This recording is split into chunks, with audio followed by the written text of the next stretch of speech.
Bonjour à tous et bienvenue dans l'épisode 2 de Chronique Dynandique. Je suis Margot, votre hôte comme la semaine dernière, et aujourd'hui on va parler des relations sociales, mais plus particulièrement des relations sociales handi-valides. Donc j'ai voulu couper l'épisode en deux parce qu'il y a énormément de choses à dire sur le thème des relations sociales, donc il y aura une deuxième partie de l'épisode 2 qui sera en fait l'épisode 3 sur les relations sociales, plus spécialement sur le thème relations handi, on va dire, handi en général.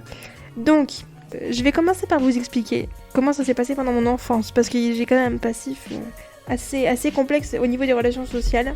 Sachant que le handicap de naissance dans les années 2000, début 2010, c'est à peu près dans ma génération quand j'étais petite. Le principe était pas vraiment démocratisé et du coup le regard des gens était beaucoup plus présent qu'aujourd'hui. Surtout pour les jeunes enfants en fauteuil, c'est quelque chose qu'on voyait jamais. Et puis dans ma région d'enfance, la Picardie, le mot inclusion, il était en tout cas un petit peu compliqué à l'époque. En tout cas dans l'imaginaire collectif, quelqu'un en fauteuil c'est déjà quelqu'un avec un âge relativement avancé. Donc difficilement acceptable pour un enfant d'être comme ça, dans l'imaginaire des gens. D'ailleurs j'ai une anecdote à ce propos. En fait quand j'étais petite j'avais mon père qui bossait dans un supermarché, une grande chaîne de supermarchés en tant qu'agent de sécurité. Et du coup on faisait les courses avec ma mère dans ce magasin. Et un jour elle m'a raconté qu'en gros il y avait un monsieur qui arrêtait pas de nous regarder du bout du rayon en passant une tête de façon hyper indiscrète parce qu'il était très intrigué apparemment par le fauteuil. Et ça devait l'amuser. Donc ce que ma mère a décidé de faire, c'est... Alors, je n'étais pas consciente de ce que je faisais à l'époque, faut quand même le dire. J'étais pas du tout consciente de ça. Mais elle m'a demandé, bon, tu vas aller voir le monsieur, toi qui es hyper sociable, et tu vas lui demander si il veut une photo. Donc moi, toute jeune, toute frêle, toute gentille avec les gens qui étaient hyper sociables, je vais vers le monsieur, je lui dis, hey, tu veux une photo ?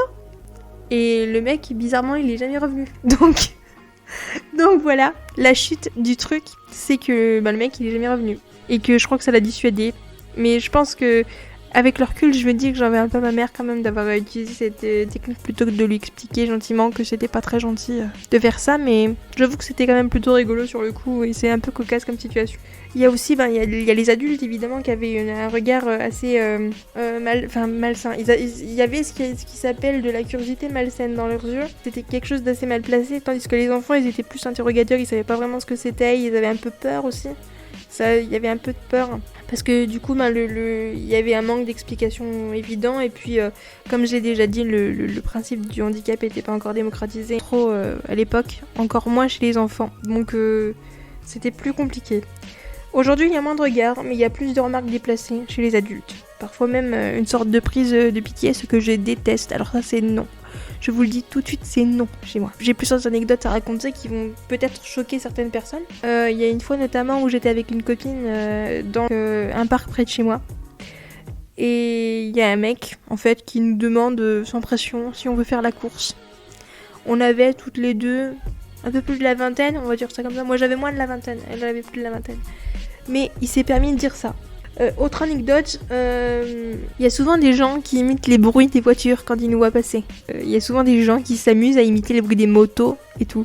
Alors moi ce que j'adore faire, anecdote rigolote, et beaucoup de réparties aussi là-dedans, c'est que j'adore quand ils font ça, me retourner d'un coup et leur lancer un regard comme ils ont jamais vu de leur vie, comme la veuve noire. Ils se disent « Ah mince, fallait peut-être pas trop l'embêter ». Mais du coup, oui, il y a donc les gens qui imitent les bruits. Puis aussi une anecdote, une fois qui m'a relativement choquée, j'étais en ville, je me baladais parce que j'adore sortir. Je suis quelqu'un qui socialement est assez à l'aise et qui aime bien sortir. Et il y a une boutique de robes de mariée que j'adore dans la ville où je suis.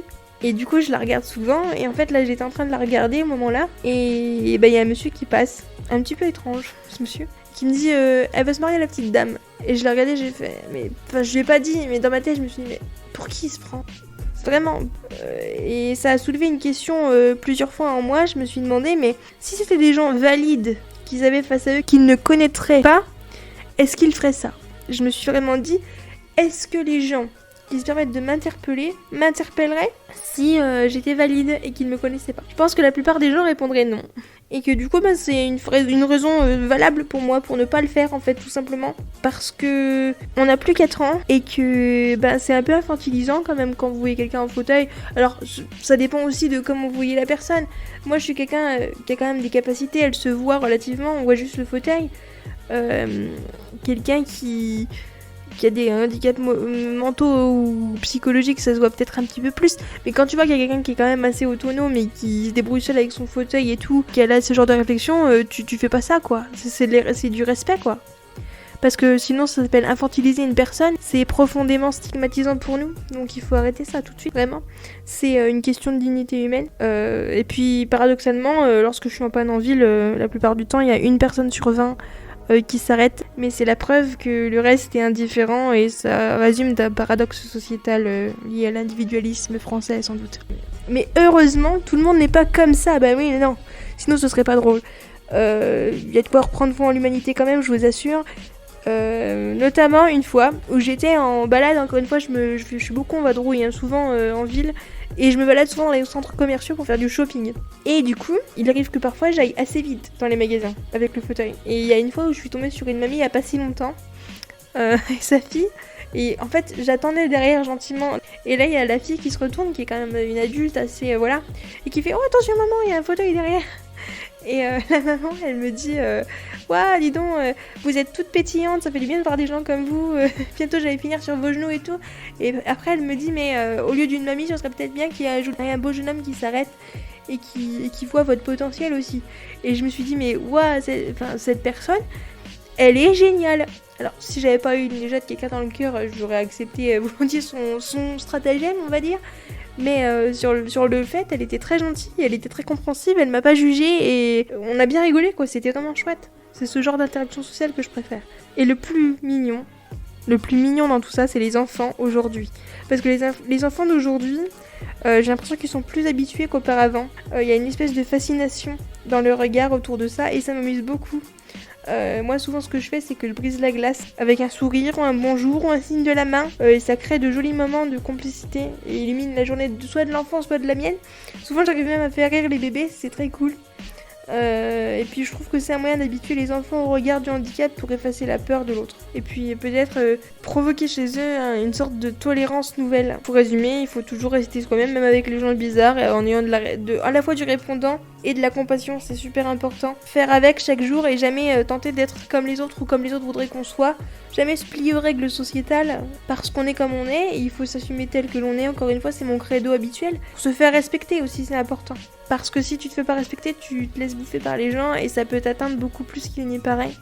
Certes, c'est aussi aux gens de faire des efforts au niveau social, mais on peut pas changer la face du monde. Et il faut aussi parfois mettre de l'eau dans son vin et je dirais faire attention aussi à la façon dont on prend les choses, être patient, être empathique envers soi-même et envers les autres. Parce que des fois, c'est même pas une question de méchanceté ou de peur, c'est juste qu'ils savent pas comment faire les gens. Donc peut-être que cet épisode va servir aux gens valides à peut-être comprendre que fort heureusement on n'est pas forcément ce qu'ils s'imaginent et qu'on a plus de capacités et que ça poussera peut-être certains valides à venir vers les gens en fauteuil avec moins de difficultés qu'avant. J'ose espérer en tout cas. Mais voilà. Après, j'ai pas à me plaindre, c'est quand même des anecdotes assez rares que je raconte. Il y en a pas tous les jours, heureusement, mais des fois il y en a plusieurs dans la journée et ça peut être très lourd. C'est des anecdotes qui me font rire, que je prends avec du recul. Elles concernent encore une fois que moi. Chacun aura son vécu différent. Moi, je prends énormément de recul sur ce qui se passe parce que sinon, si on prenait trop à cœur les choses, ce serait plus compliqué à gérer. Mais moi j'arrive à le gérer, je prends beaucoup de recul, je les prends avec beaucoup d'humour et puis voilà tout simplement. Je pense que dans la partie d'après sur les relations handi-handi, il y aura plus de choses à vous dire, mais en tout cas moi ce que je retiens de la société c'est qu'il y a quand même des difficultés mais il y a de l'amélioration en tout point. Même si c'est pas un monde parfait comme chez les bisounours, il y a quand même eu de l'évolution. On espère que ça va continuer et que parfois les gens ils pourront se dire oui là je vais peut-être un peu loin et peut-être se remettre en question, se dire ouais là ça a peut-être été un peu limite ce que j'ai dit. J'ai déjà fini pour cet épisode. Faut surtout pas être comme se comparer aux autres parce que être soi-même et être unique c'est une force qu'on a tous. Et même si on décoche des regards des fois, on se dit que peut-être c'est le signe qu'on est certes pas comme les autres, mais aussi qu'on est atypique, donc qu'on a des qualités et que elles peuvent se voir autant que ce qui fait peur. Je vais finir avec ça, je vous dis à très vite et à bientôt pour l'épisode 3 qui du coup portera sur les relations handic. Je vous dis à très vite, d'ici là prenez soin de vous, prenez soin des autres, prenez soin des gens en fauteuil que vous voyez dans la rue parce que c'est important. Si quelqu'un est en galère, aidez-le. Faites en sorte que la personne soit à l'aise. Communiquez, n'hésitez pas à échanger des sourires, des partages ou des choses un peu drôles. Voilà, ce serait pas mal pour lancer un élan un nouvel ère dans le monde du handicap. Parce que ça permettrait non pas de changer la face du monde comme je l'ai dit précédemment, mais peut-être d'éveiller un peu plus les esprits. Et si vous commencez vous-même par agir par rapport à ça, il n'y aura que du bon et que du positif. À très vite, ciao ciao.